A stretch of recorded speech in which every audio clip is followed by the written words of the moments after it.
Senate commends President Tinubu's launch of halal economy, pledges full support for the initiative projected to establish Nigeria as a competitive player in global economy.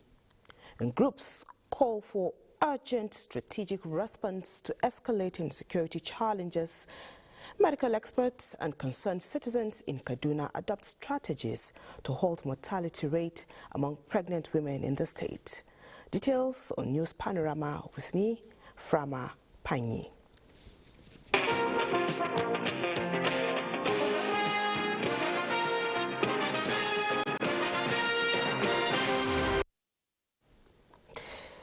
And for years, the residents of Poship and Ngotukot in Shandam local government area of Plateau State have been battling a road that was more of a gully than a gateway.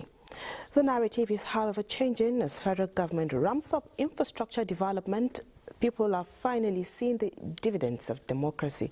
Osman Zubairu, who is with the National Media Tour team, reports on the commissioning and inspection of road projects in the state. This road has for long been an eyesore, but it is now witnessing the federal government's intervention.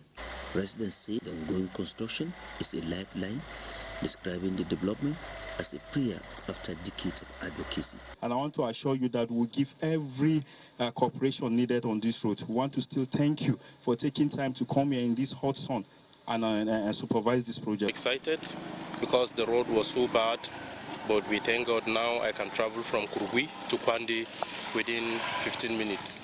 The National Media Tour team was in Jos for continuation of national tour focusing on provision of infrastructure, a key component of the Rainy Hope agenda. Part of the engagement in the state was the expansion of ongoing rehabilitation of Babalamba Sharam Road, a 44-kilometer track barging road that will connect 4 farming communities when completed. It's one of the Renew Hope agenda projects that they were awarded, and the project is flowing smoothly.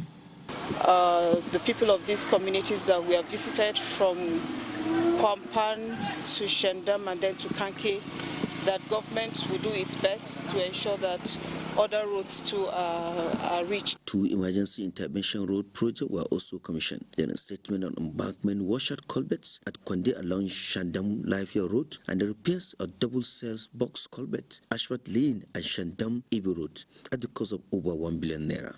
Usman's NTA News. Vice President Kashim Shettima has visited Kwara State in the aftermath of the tragic terrorist attack that claimed over 100 lives in Woro and Nuku communities of Kayama local government area of Kwara State. Aisha Abubakar Yahya has the report. Vice President Kashim Shettima, who was received at the Babatunde Idiagbo International Airport in Ilorin by the Kwara State Governor Abdurrahman Abdurazak, assured the people of the state of President Bola Ahmed Tinubu's resolve towards ensuring that those responsible for the terrorist attack at Woro and Nuku communities are tracked, apprehended, and brought to justice.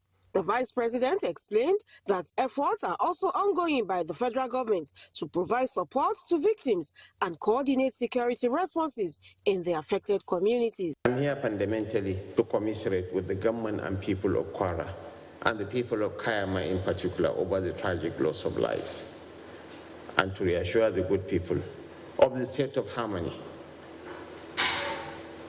that our prayers are with you, our empathy is with you, and the DG of NEMA, the President had instructed her to mobilize all resources in partnership with the State Emergency Management Agency to provide succor and support to our distressed communities. The response of the federal government has been very swift. As confirmed by the local government chairman, troops are already on ground. The Operation Savannah Shield is in motion. Scores of persons were massacred and many houses set ablaze in Woro and Nuku communities in Kayama local government area of Kwara State by terrorists, allegedly for refusing to surrender to extremists who preached a strange doctrine to them. Aisha Abubakar Yahya, NTA News. The Benue Command of the Nigeria Police Force on the 6th of February 2026 received a situation report on an attack by suspected armed men in Eduku Icho in Apa local government area. The attack was repelled through the efforts of operatives of the Benue State Police Command attached to the Rapid Response Squad RRS. Following the intervention, the general security situation in Apa local government area remains calm. The Commissioner of Police, Benue State Police Command, CP Ifeanyi Emenari, PhD, PSc, MNI, PS, has commended the officers and men of the command for their prompt response and professionalism across the affected areas. The Commissioner of Police further reassures the good people of Benue State of the command's commitment to sustaining proactive and intelligence-led policing towards ensuring the safety and security of lives and property across the state. The command urges members of the public to remain calm and continue to cooperate with the police by providing timely and credible information that can aid crime prevention and detection. Meanwhile, the Nigeria Security and Civil Defense Corps, Nasarawa State Command, has arrested one Hussaini Shaibu, popularly known as Abati, a suspected serial rapist for allegedly defiling 5 minors in different parts of Nasarawa State. In a statement by the Public Relations Officer of the command, Jerry Victor, the arrest was made following credible intelligence and complaints lodged by concerned residents.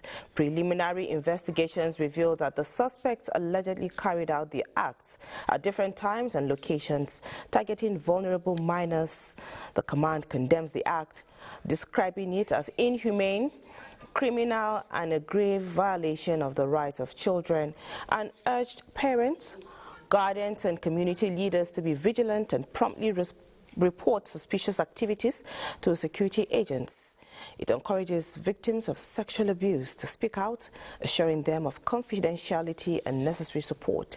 In the meantime, the command assures the public that the suspect will be diligently investigated and prosecuted in line with the provisions of the law to serve as deterrent to others.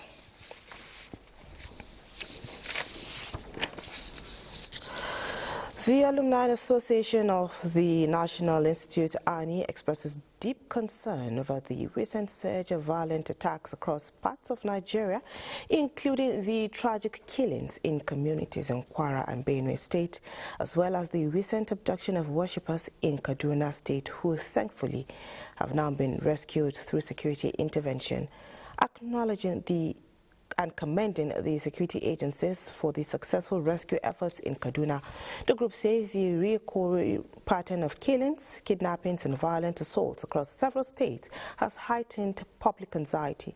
Many Nigerians are living in fear and uncertainty, and this atmosphere of insecurity demands urgent, coordinated, and strategic action.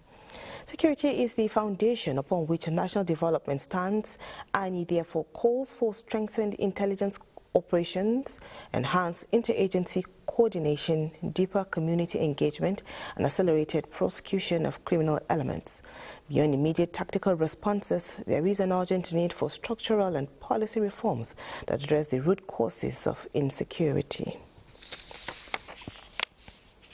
We'll take a short break now. More news right after. Please stay tuned.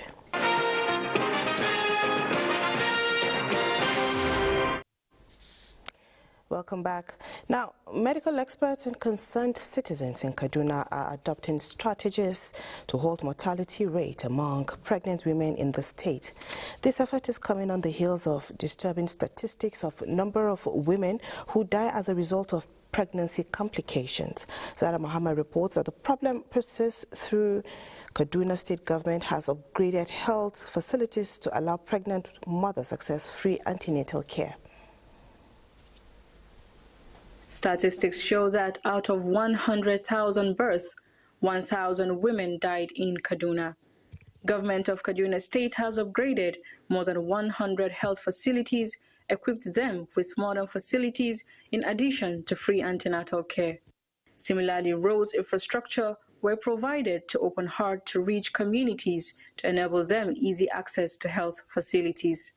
However, The concern is pregnant women in such communities are not accessing such health services.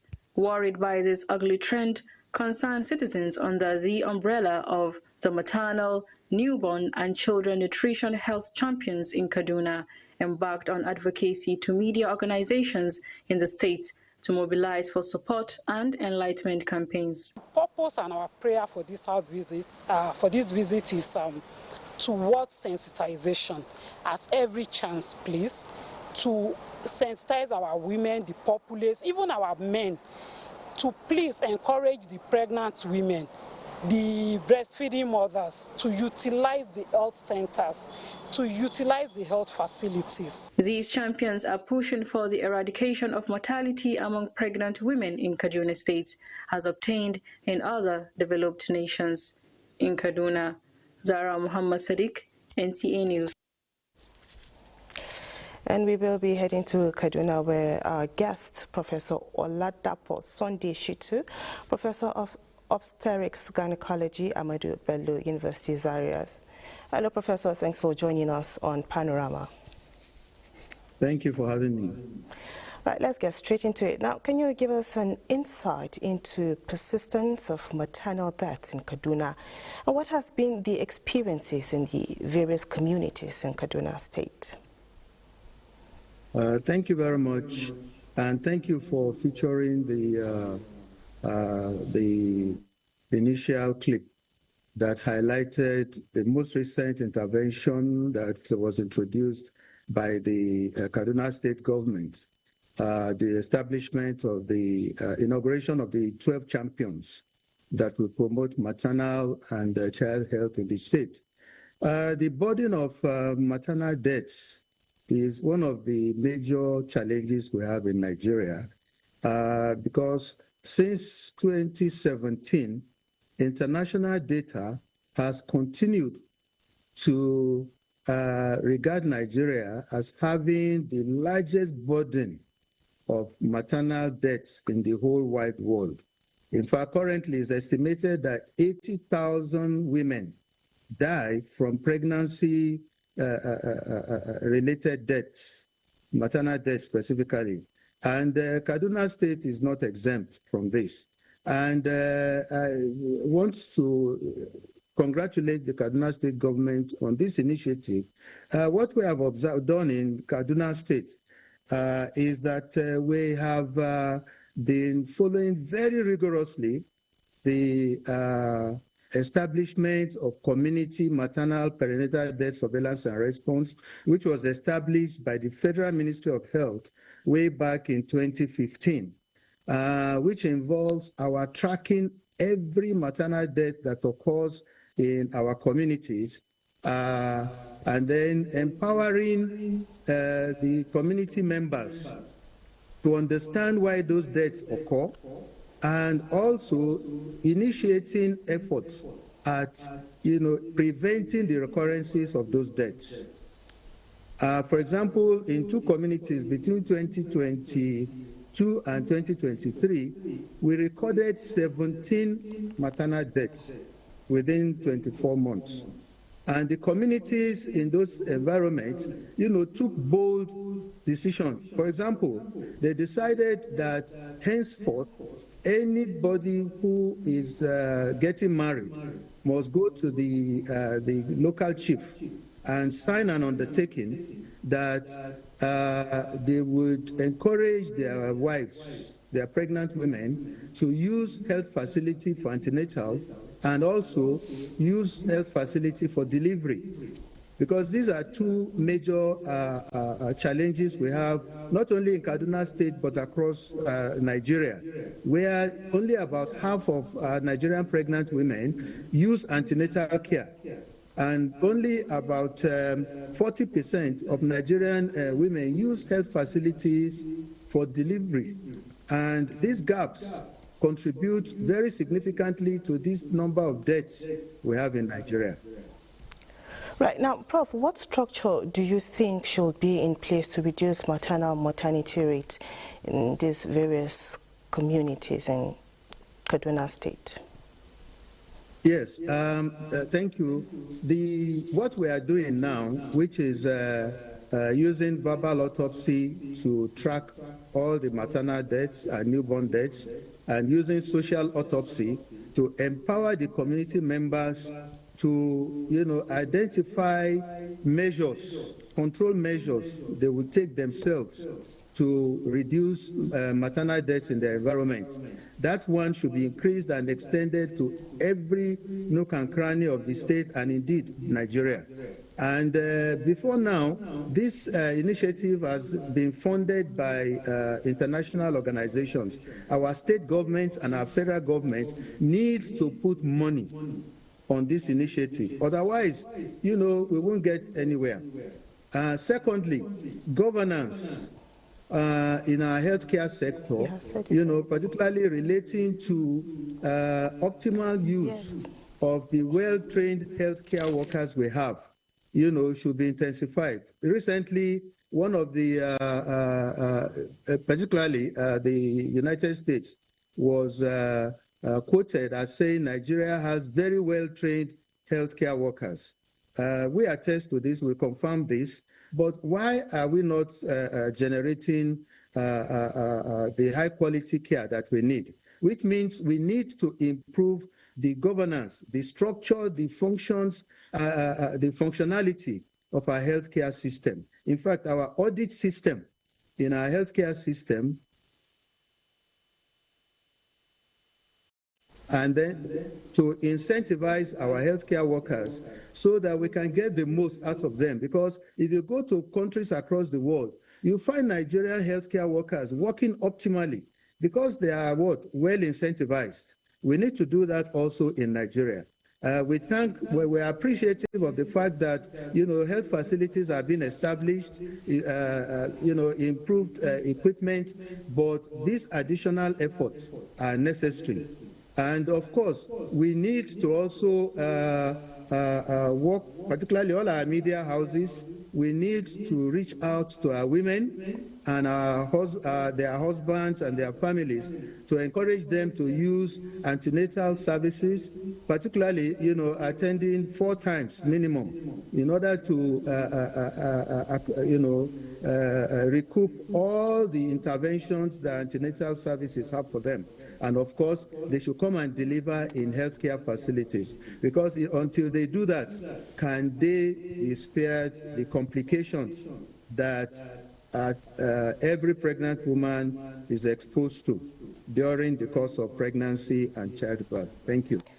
Thank you so much, Professor Shitu, for sharing your thoughts with us on Panorama.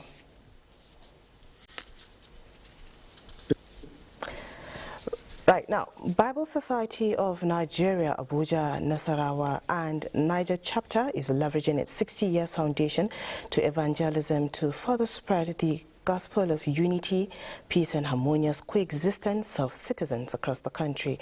This is the essential message as members gathered in Abuja to celebrate 6 decades of their experience. Omenka Amarachuku reports.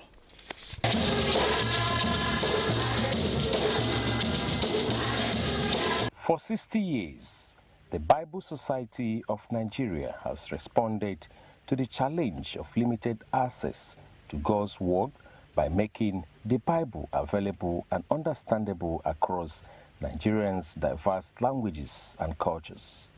This gathering of the Abuja, Nasarawa, Niger area reflects gratitude to God's faithfulness and a shared commitment to sustainable Bible translation. The Bible Society of Nigeria has done a lot. Of course, there's still a lot of rooms for improvement, but I think we have every cause to celebrate our 60 years. Within 6 decades, the Bible has been translated into 26 Nigerian languages. More importantly, available records indicate that more than 7.8 million Bibles have been distributed nationwide, expanding access to Scripture across the country.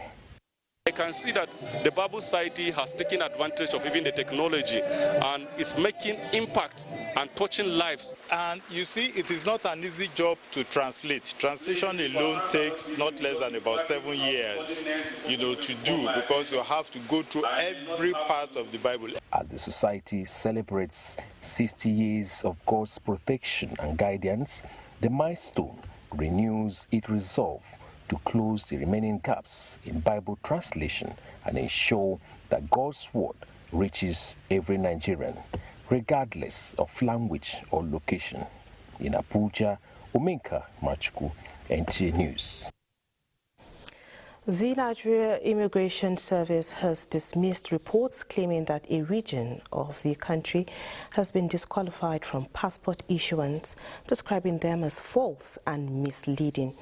In a statement, the Service Public Relations Officer Akinshola Akinlabi explains that the service is implementing a phased onboarding system to migrate passport officers, including those in foreign missions, to a centralized production framework to enhance efficiency, integrity and security. He adds that passport offices in several northeast, north central and southeast states, as well as 35 international stations across the world, have already been successfully onboarded and scheduled for completion within the first quarter of 2026. The Nigerian Immigration Service urges the public to disregard speculative narratives capable of creating unnecessary tension. And Nigeria's under-20 women's team, the Falconets, have secured a first-leg advantage over Senegal in their FIFA under-20 Women's World Cup qualifying clash. Details on Sports Update.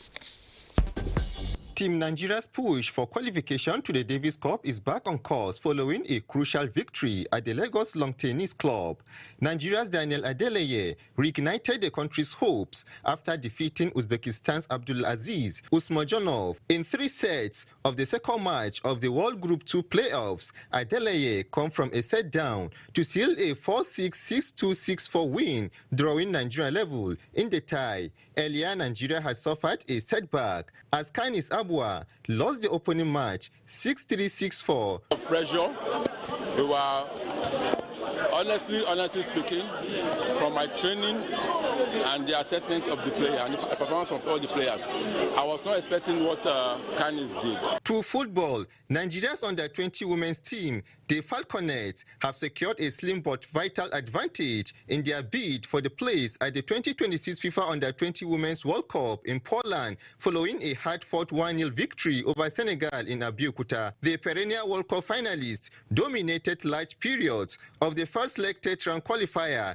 but were rewarded with just 1 goal for their efforts. The decisive breakthrough came in the 51st minute when substitute Kainis Ifeanyi rose highest to head home a well-delivered corner kick. The win puts Nigeria in a favorable position ahead of the return leg in Dakar next week, although the tie remains finely balanced as both sides prepare for a tense showdown. To the MPFL, in the Nigerian Premier Football League, Bendel Insurance picked up a crucial 3 points on Saturday with a 2-0 home victory over Eyimba in the only match played. The league continues on Sunday with 8 fixtures on the card. Kano Pillars host defending champions Remo Stars. Abia Warriors face Enugu Rangers in a Southeast derby, while Kwara United travel to Plateau United. Ikorodu City welcome Niger Tornadoes. Katsina United battle Wiki Tourists in Bauchi, and Warri Wolves host El Kanemi Warriors. Kun Khalifa FC take on Shooting Stars, while title chasing Nasarawa United entertained Bayelsa United.